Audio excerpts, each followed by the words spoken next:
నమస్తే, welcome to Telugu రాజ్యం. నేను సిరి.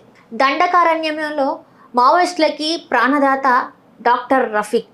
ఇంతకీ ఈ రఫీక్ ఎవరు, ఎందుకు దండకారణ్యంలో ఉండాల్సి వచ్చింది, ఏంటి అనేది మనకి వివరించడానికి మనతో పాటు ఉన్నారు ప్రముఖ రాజకీయ విశ్లేషకులు భరద్వాజ్ గారు. నమస్కారం సార్. నమస్తే సార్, ఇప్పుడు చూస్తుంటే అడవుల్లో మావోయిస్టులతో డాక్టర్ రఫీక్ అంటే పెద్ద పెద్ద హాస్పిటల్స్లో ఉండాల్సిన ఒక డాక్టర్ మరి ఈ అడవుల్లో మావోయిస్టులతో పాటు ఉండాల్సిన అవసరం ఏమొచ్చింది, అసలు ఇది వెనకాల కథ ఏంటంటారు సార్? అంటే మావోయిస్టు పార్టీ అని ఇప్పుడు అంటున్నాం. అయితే ఇది సిపిఐ ఎంఎల్గా ఉన్నప్పుడు కూడా, అంటే అఖిల భారత విప్లవకారుల సమన్వయ కమిటీగా వ్యవహరిస్తున్న రోజుల్లో కూడా ఈ పార్టీలో గుంటూరు మెడికల్ కాలేజీ నుంచి చాలామంది విద్యార్థులు వెళ్ళి పనిచేశారు. చాగంటి భాస్కర్రావు గారు, డాక్టర్ చాగంటి భాస్కర్రావు గారు, ఆయన గుంటూరులో నక్సల్బరీ సంఘీభావ సమితి అని పెట్టి డాక్టర్లని ఆయన పిలిచి చాలామంది డాక్టర్లు వెళ్ళి మూమెంట్లో పనిచేశారు. ఆ టైంలోనూ పనిచేశారు. తర్వాత వెళ్ళారు, పాటలు పాడుతూ జనంలో ఉంటూ వాళ్ళకి వైద్యం చేస్తూ. అలాగే ఒక ఎన్కౌంటర్లో నల్గొండ జిల్లాలో చనిపోయినటువంటి డాక్టర్ దివాకర్, ఆయన కూడా గుంటూరు మెడికల్ కాలేజీ విద్యార్థి. అలాగే గుంటూరు మెడికల్ కాలేజీ నుంచి రాంబాబు అని ఒక డాక్టర్ గారు పార్టీలోకి వెళ్ళి ఆయన రీజనల్ కమిటీ, కోస్తా రీజనల్ కమిటీ సెక్రటరీ స్థాయికి వెళ్ళి ఆ తర్వాత ఒక కేసులో అరెస్ట్ అయిన తర్వాత ఆయన సరెండర్ అయి బయటకు వచ్చేసారు. అంటే అరెస్ట్ అయిన తర్వాత ఆయన ఇంకా పార్టీలో కొనసాగదలుచుకోవట్లేదు అని చెప్పి బయటకు వచ్చి ఆయన ఏదో ఒక డిస్పెన్సరీ పెట్టుకుని జీవిస్తూ ఇప్పటికీ పార్టీ పట్ల సానుభూతితోనే వ్యవహరిస్తున్నాడు ఆయన. ఇలా చాలామంది ఉన్నారు. డాక్టర్ విజయ్ కుమార్ అని ఆర్ఎస్యు సెక్రటరీ, ఆయన కూడా పార్టీలో చాలా సుదీర్ఘకాలం పనిచేశారు. ఆయన సతీమణి, ఆవిడ నర్స్ ట్రైనింగ్ తీసుకుని ఆవిడ కూడా అడవుల్లో ఉంటూ ఒక ఎన్కౌంటర్లో ఆవిడ అమరురాలైంది. అలా చాలామంది డాక్టర్లు పార్టీలో పనిచేశారు. దానిలో భాగంగానే రఫీక్ కూడా, ఆయన పంజాబీ, ఆయన దండకారణ్యం మూమెంట్తో పాటు ట్రావెల్ ఉంది ఆయనది. అంటే మావోయిస్టు పార్టీ ఆశయాలు నచ్చి వచ్చి దీనిలో పనిచేయటం ప్రారంభించాడు ఆయన.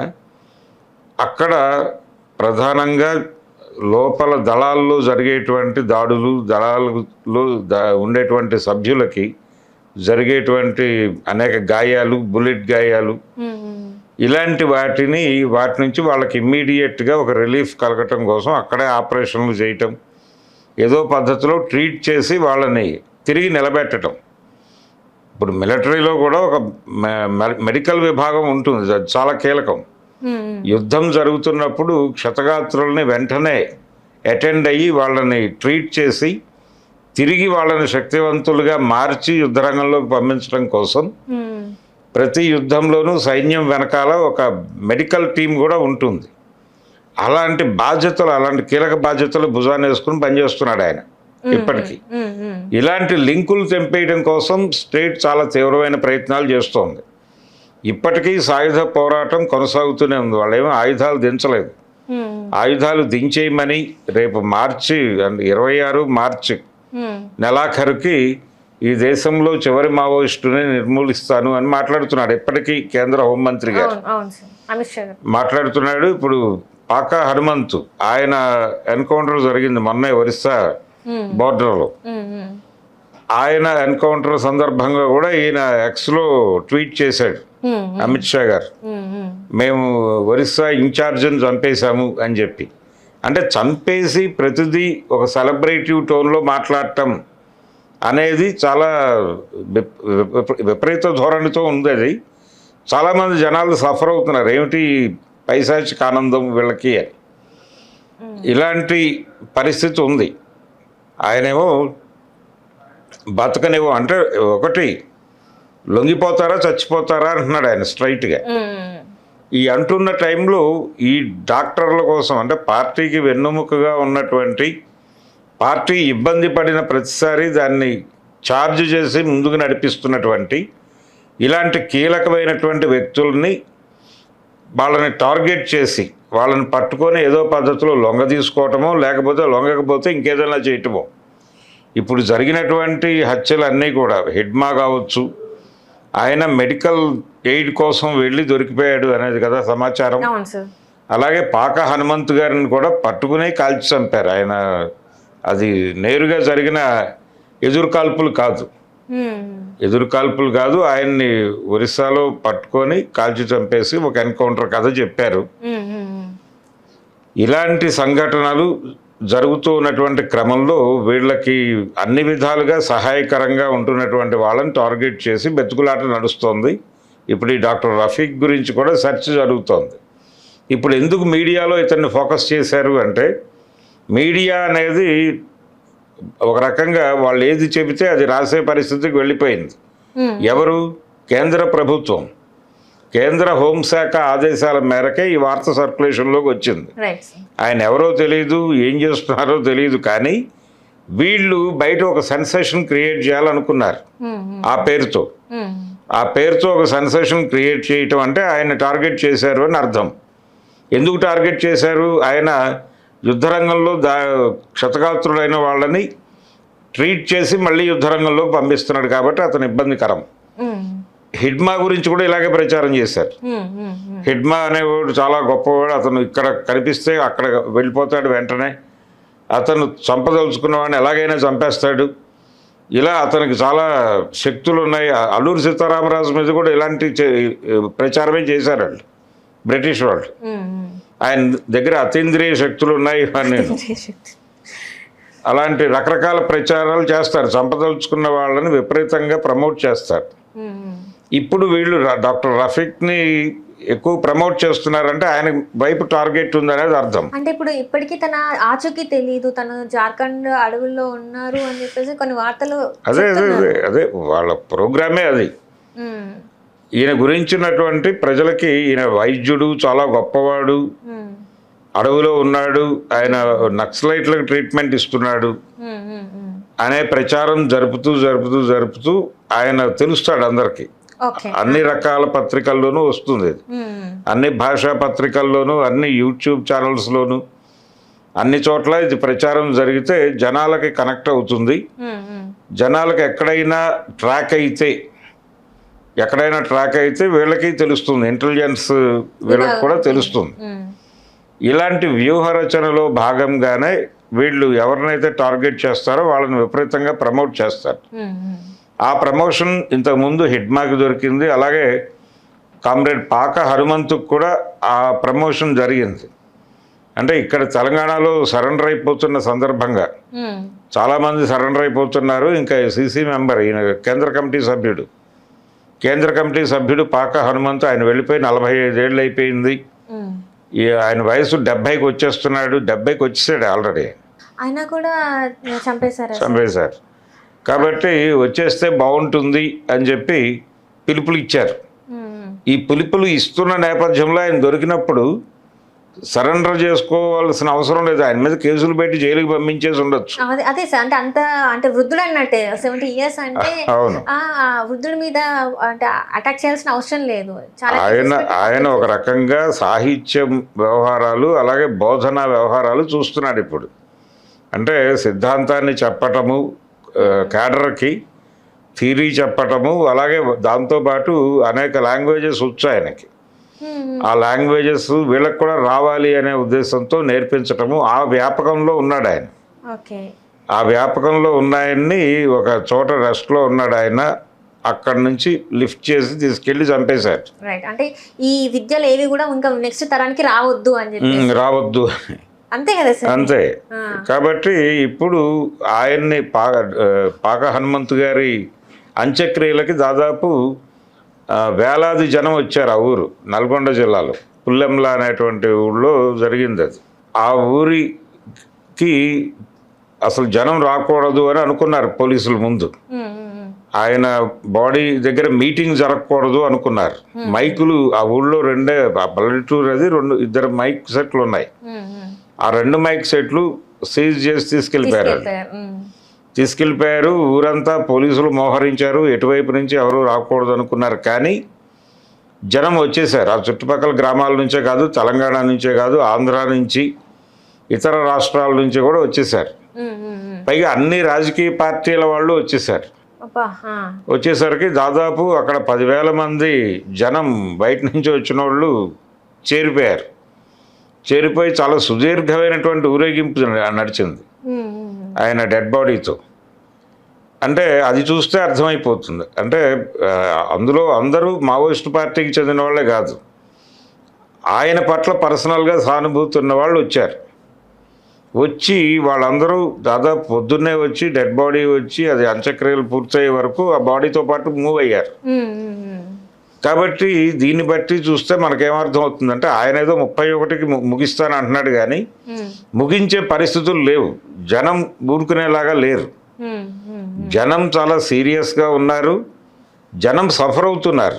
అంటే వీళ్ళని ఏదో అడవులకు పరిమితం చేసి వాళ్ళేదో ఆదివాసీల కోసం మాత్రమే పనిచేస్తున్నారు అనే ఒక నేరేటివ్ కల్పించే ప్రయత్నం చేస్తున్నారు. కానీ వాళ్ళు మొత్తం విస్తృతంగా దేశ ప్రజలందరి తరఫున పనిచేస్తున్నారు. అంటే అభివృద్ధి అనే పేరుతో ఎవరి మీదైనా ఎప్పుడైనా దాడి చేసే మూడ్లో ఉన్నాయి ప్రభుత్వాలు. అమరావతిలో చంద్రబాబు నాయుడు గారు అభివృద్ధి పేరుతోనే దాడులు చేస్తున్నాడు జనం మీద, బలవంతంగా ల్యాండ్ పూలింగ్ చేయటం. ఇది అన్ని చోట్ల జరుగుతోంది. తెలంగాణలో జరుగుతోంది, ఉత్తరప్రదేశ్లో జరుగుతోంది, ప్రతి చోట జరుగుతోంది.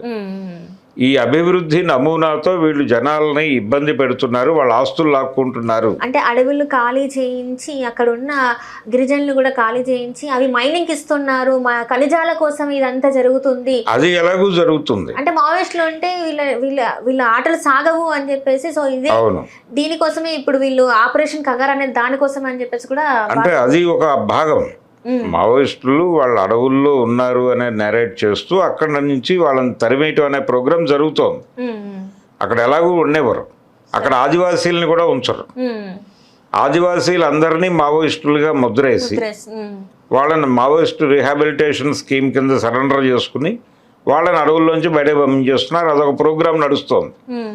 కానీ మావోయిస్టులు ఉంటే ప్రమాదం ఏంటంటే ఇప్పుడు వీళ్ళు అన్ని చోట్ల చేస్తున్నారు భూములు లాక్కునే పని. ఈ లాక్కున్న ప్రతి చోట వీళ్ళు ఏదో పద్ధతిలో జనాలతో కలిసి రివోల్ట్ ఇస్తారు. ఈ రివోల్ట్ ఇవ్వటం అనేది ప్రభుత్వానికి ఇష్టం లేదు. వీళ్ళు కార్పొరేట్లకి ఓపెన్గా ఒక మాట చెప్పున్నారు, ఇక్కడ ఉద్యమాలు విప్లవాలు ఇలాంటివి ఏం జరగకుండా మేము చూసుకుంటాం, ఇక్కడున్న ఉద్యమకారుల్ని వీళ్ళందరినీ మేము తొలగిస్తాం, చంపేస్తాం. కాబట్టి మీరు ఎటువంటి ఆందోళనలు పెట్టుకోకుండా హ్యాపీగా మీరు పెట్టుబడులతో వచ్చేసి పరిశ్రమలు పెట్టి దేశాన్ని దోచుకోండి, ఏం పర్లేదు అని చెప్పి హామీ ఇచ్చేశారు. వీళ్ళు హామీ మేరకు నడుస్తోంది కార్యక్రమం. అంటే అడవుల వరకు పరిమితమై లేరు వీళ్ళు, ఎక్కడికైనా వచ్చే అవకాశం ఉంది. ఇది బయట మైదానాల్లో పనిచేస్తూ అడవుల్లోకి వెళ్ళిన పార్టీ, మైదానాల్లో లింకులు ఉన్నాయి వీళ్ళకి. కాబట్టి దీన్ని నిర్మూలించాలని టార్గెట్ చేసి ఇప్పుడు ఒక్కొక్కళ్ళ పేరు ప్రచారం చేయటం, వాళ్ళని ఏదో రోజున లిఫ్ట్ చేయటం, ఇది జరుగుతున్నటువంటి ప్రాసెస్. ఈ జరుగుతున్న ప్రయాణంలో భాగమే బసవరాజు గారి పేరు విపరీతంగా ప్రచారం చేశారు, ఆయన్ని మట్టుబెట్టారు. ఇప్పుడు ఈయన పేరు ప్రచారం చేస్తున్నారు, డాక్టర్ రఫీక్ పేరు. ఈయన ఏదో చాలా విపరీతంగా సేవలు అందించేస్తున్నాడు లోపల. అలాగే టార్చ్ లైట్ లోనే ఏదైతే బుల్లెట్ గాయాలు ఉన్నాయో ఆ బుల్లెట్లు తీయడం కూడా పరికరాలు లేకుండానే ఆయన సర్జరీలు చేస్తున్నాడు లోపల అని ప్రచారం చేయడంతో పాటు లోపల పార్టీ క్యాడర్కి మెడికల్ ట్రైనింగ్ ఇస్తారు. ట్రైనింగ్ ఇచ్చి వాళ్ళ ఏదన్నా ప్రాబ్లం వస్తే వాళ్ళే తమను తాము చూసుకునేలాగా.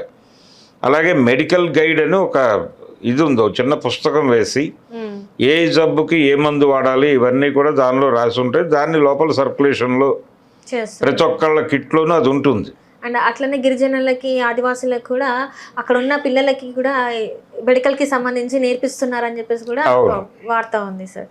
అంటే ప్రజా వైద్యుల్ని తయారు చేయటం అనే కార్యక్రమం వాళ్ళు నిరంతరం చేస్తున్నారు. చాగంటి భాస్కర్ రావు పాము కాటు అయినా ఇంకేదైనా ఏదైనా ఫీవర్ వచ్చినా కూడా మలేరియా ఇలాంటి వాటికి కూడా తను ఆ బుక్ లో మొత్తం చేసేసి వాళ్ళకి నేర్పించేస్తున్నాడు అని చెప్పేసి.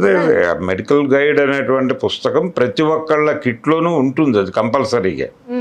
ఎక్కడ ఏ మెడికల్ ప్రాబ్లం వచ్చినా కానీ దానిలో సొల్యూషన్ ఉంటుంది. దానిలో చూసుకుని చాలా మంది అసలు డాక్టర్ల దగ్గరికి వెళ్లకుండా ట్రీట్మెంట్ పొందుతున్నారు. ఇది కూడా ఇబ్బంది వాళ్ళకి. ఏదో ఎవరికైనా జబ్బు వస్తే కార్పొరేట్ హాస్పిటల్కి వెళ్ళి డబ్బులు ఖర్చు పెట్టాలి కదా. రైట్. అలా ఖర్చు పెట్టకుండా ఇలా ముగించేసుకుంటే ఎలా, వాళ్ళకి వాళ్ళే వైద్యం చేసేసుకుని బాగుపడిపోతే ఎలా? కార్పొరేట్లకి అన్ని అంటే ఇప్పుడు 3500 పడకల ఆసుపత్రులు కూడా వచ్చేస్తున్నాయి. అవును సార్. వచ్చినప్పుడు జనాలు ట్రీట్మెంట్కి ఆ హాస్పిటల్కి వెళ్లకుండా ఇంకెక్కడికో పోతే, ఎలా, లేకపోతే వీళ్ళకి డబ్బులు ఎలాగా, ఎలా? ఇన్సూరెన్స్లు వీటన్నిటి నుంచి డబ్బులు రావాలి కదా వీళ్ళకి. సార్. ఆరోగ్యశ్రీలో మరొక పథకమో ఏదో పద్ధతిలో హాస్పిటల్ సస్టైన్ అవ్వాలి. ఇలాంటి ప్రోగ్రాంలో భాగంగా వాళ్ళు వీళ్ళని ఎలిమినేట్ చేయటం అనేది చేస్తున్నారు. అందులో భాగమే ఇప్పుడు డాక్టర్ రఫీక్ గురించినటువంటి ప్రచారం. Right sir. చాగంటి భాస్కర్ రావు గారు ఆ రోజుల నుంచి ఏదైతే ఆయన జనంలోకి తీసుకెళ్ళాడో, చాలా medical college, Warangal medical college నుంచి చాలామంది వెళ్ళి పనిచేశారు మూమెంట్లో. గుంటూరు మెడికల్ కాలేజీ నుంచి చాలామంది వెళ్ళారు. ఇలా చాలా మెడికల్ కాలేజెస్ నుంచి వెళ్ళిన డాక్టర్లు ఉన్నారు లోపల. అంటే మొత్తానికి ఏమంటారు, డాక్టర్ రఫీక్ కూడా ఇంకా రేపో మాపో అంటే టార్గెట్ అయ్యాడు కాబట్టి అప్రమత్తంగా ఉండాల్సిన అవసరం ఉంది. సో అంటే ఇప్పటి వరకు వీళ్ళు ఎవరైతే హైప్ ఇచ్చారో వాళ్ళందరినీ మనం ఇలా న్యూస్ పేపర్లో వార్తలలో చూస్తున్న పరిస్థితి. సో డాక్టర్ రఫీక్ అలియాస్ మణిద్వీప్ జాగ్రత్తగా ఉండాలి అని చెప్పేసి, అంతే, ఆయన కేర్గా ఉండాలి. ఆయన మీద అంటే ఈ ప్రచారం జరుగుతోంది అనగానే ఆయన్ని కొంచెం జాగ్రత్తగా ఎక్కడైనా వీళ్ళకి దొరకని ప్రాంతాలకు తరలించి భద్రపరుచుకోవాల్సిన అవసరం ఆ పార్టీకి ఉంది. Thank you so much. Thank you.